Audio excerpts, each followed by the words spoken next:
রাত 12:20 সৌদির উদ্দেশ্যে ছেড়ে গেছে প্রথম হজ ফ্লাইট।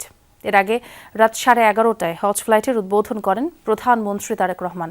বিমানে উঠে হজযাত্রীদের সাথে কুশল বিনিময় করেন তিনি। প্রত্যেকের হাতে উপহার সামগ্রী হিসেবে ব্যাগ তুলে দেওয়া হয়, যার মধ্যে রয়েছে ইহরাম, সাবান, পানির পট, পেট্রোলিয়াম জেলি, মিসওয়াক ও আজওয়া খেজুর। এ সময় প্রধানমন্ত্রী সবার কাছে দেশ ও জাতির জন্য দোয়া করার আহ্বান জানান।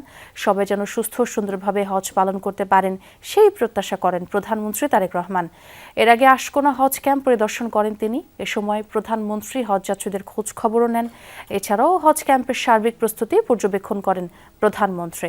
এ সময় উপস্থিত ছিলেন ধর্মমন্ত্রী কাজী শাহ মোফাজ্জল হোসাইন এবং বাংলাদেশে নিযুক্ত সৌদি আরবের রাষ্ট্রদূত ডক্টর আব্দুল্লাহ জাফর এইচ বিন আবিয়া।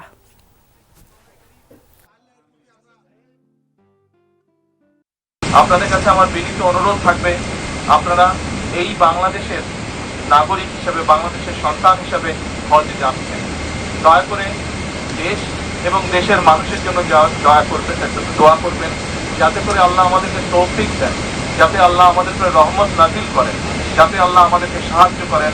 আমাদের সামনে যে সকল বিপদ আছে, আমরা দেশের সকল মানুষ একসাথে যাতে কাজ করে সেই বিপদ থেকে, সেই সমস্যা থেকে দেশকে বের করে আনতে পারি।